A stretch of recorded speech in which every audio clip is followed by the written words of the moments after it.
Hello guys, and welcome back to another last minute tips video, and this time it's for English Language GCSE, so let's get straight into the video. My first tip is that for any long form answers where you have to analyze language or structure, always start with a thesis, which is your overall main point. This only has to be a sentence, but I find that every single time I start with an overall point or thesis or introduction, I just follow what I said in that thesis throughout my entire argument, and I get more marks that way.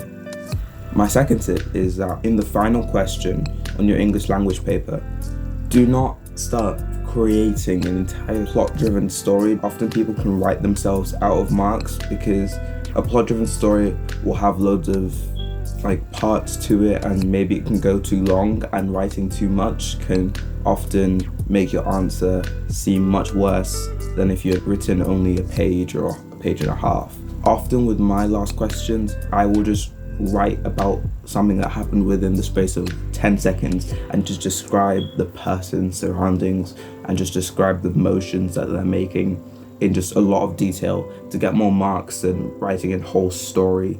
My third tip is that in question 1, paper 1, where you have to give 4 points about a certain extract, do not infer from the extract. Sometimes you can get the marks for inference, but it's a risky move, and the best move is just to write what it says in the text. So if it says she was cold, just write she was cold instead of trying to imply something from what the text says.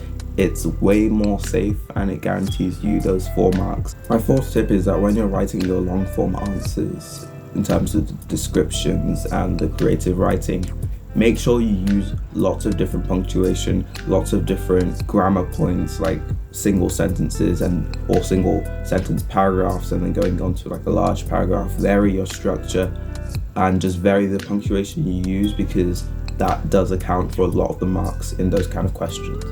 My fifth tip, and this is for paper 2 mainly, if it asks for a letter or a certain kind of structured essay that you need to write, make sure you put it in that format. Like if you're writing a letter, put "Dear this person" and "best wishes" at the end, and then your name, and maybe put an address, a fake address, or postcode at the top right as well.